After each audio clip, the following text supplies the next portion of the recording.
and Manish. I thought we'd take a look at the internet weather for this week. No amazing stories. One thing I found a little interesting that we'll take a closer look at. But before we do that, in terms of the most probe ports, I generally don't really track this one, or I don't find this one as interesting, but there's a lot of things we always see all the time here. So you got your Telnet, your Microsoft file server, SMB port here, SSH, you got your IoT stuff, same with Telnet. 1433 Microsoft SQL Server. 81 TCP is probably related to that little web server that I can't think of the name of now. But there was we've talked about it on the show before. We've seen some continued scanning for this. There's a particular web server that it's like a little embedded web server edition that has a vulnerability here. 5555 is the Android debugger port that we've seen a lot of activity over this past year, scanning for that, because some people are leaving that open. It's getting compromised, or allowing their devices to get compromised. Remote desktop protocol we see all the time, pretty frequently.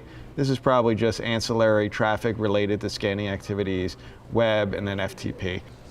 So in terms of the actual most sources probing, which usually is more indicative of botnet related activity, when you get a bunch of devices all at once scanning for something, I thought we'd take a look more closely at 23 TCP, because we haven't done that in a while, which is Telnet.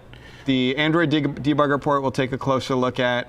And then the one I thought was kind of interesting is that this one crept up from below the fold in the top 20, 5900 TCP, which is VNC. I think it's like virtual network computer, which is basically it's the same thing as the RDP services in Microsoft Windows, but VNC has been around a lot longer, and it allows you to do basically the same kind of thing. It's a remote desktop type solution. So port 23 TCP, this one's a little interesting. I took a 5-year view. This is a very long-term view, because we've been talking about this for a long time. And when you go back to just prior to 2014 here, there's a little tiny little bits here. You can barely see it, but there's a tiny little amount of scanning activity related to this. Prior to, this says February 17th, 2014, so it's probably like the last part of 2013 is when this is showing little bits of barely anything. And in 2014, we started to see more activity, and we were like, wow, this is a lot of activity back when it first happened, because it got up to like 30,000 scan sources per hour, which is pretty significant. And over the years, it kept going up and up, and then somewhere in 2016, it went crazy. It went up to around 450,000 scan sources per hour, which is a lot, because it's not just 450,000 infected devices, that's just how many we saw in a single hour. So in reality, it's usually a lot larger than that. It's probably, I'm just going to guesstimate, it's probably like maybe 4 times that size or more in reality of how many affected devices there were. And then that's the Mirai influence, I kind of say, because this is kind of around that time frame when Mirai was really happening and coming into play. And then things have tapered down, and you can see over here, now we're down around 50,000 scan sources per hour, which is not bad. It's not great. It's still number 2 on the list of the most scanned port. Like, you know, if you look at all scanning activity, this is still number 2. But compared to 2016, it's, you know, much far reduced from what it had been. So the 5555 TCP Android debug bridge, we've talked about this before. On your Android devices, usually there's an option in the settings where you could turn on a debugger port, which listens on this port. It's not on by default.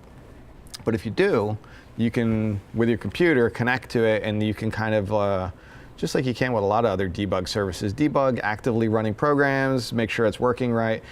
The idea is you want to turn that off when you're done, right? So I guess some people found there's some X number of devices out there. It's not a giant amount, even though this went up to 50,000 or 60,000 scan sources per hour over here. Those are not all Android debug devices. The Satori botnet, which scans for lots of different types of vulnerabilities and pulls in lots of different types of devices into its botnet, he started scanning for it back here. This is probably more like the realistic number So in the beginning of this year, January, February timeframe, we went from seeing really nothing to maybe 4,000 to 5,000 scan sources per hour scanning for this port. And it kind of stayed around there for the most part until Satori got into the act. And I think some of these other ones may have too, trying to use that same technique to recruit other types of devices into their botnet. And then the last one here is 5900 TCP, which is the VNC, which we talked about. This is a 90-day chart. And we always have kind of this noise floor that I'm showing here, scanning activity, because this is a really popular one because it allows you, if you're able to, we see a lot of brute forcing activity similar to like the Telnet stuff with this particular protocol. Because if you're able to figure out the password for the VNC, I can basically remote desktop into the thing, that device, and work with the graphical interface. And it works beyond just Windows. It works with a lot of Linux devices. So long story short, we saw sometime around September here, not that long ago, we started to see a real uptick in the amount of scanning. That being said, it's only about 2,000 scan sources per hour, so it's not a ton. I did look at the distribution of these scan sources, and this is a little bit of an eye chart, hard to read. But you can see some real pockets of activity in India. And what I did is I put a little top 20 chart in here. What I thought was really interesting, the #1 country where we see most of this scanning activity come from is Uzbekistan, which is somewhere in here maybe. And I thought it was a little interesting that Uzbekistan was the primary contributor for this, so which is not a typical country where we see a lot of scan sources coming from, especially as the #1.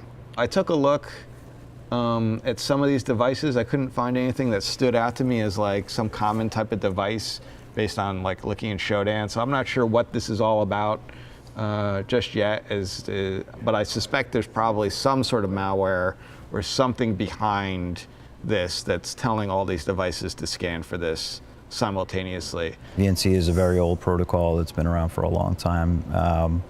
It's interesting that there's this increase all of a sudden. It's obviously attributed to something. I guess it's one of those things that we'll just have to keep watching over the next few weeks to see what happens.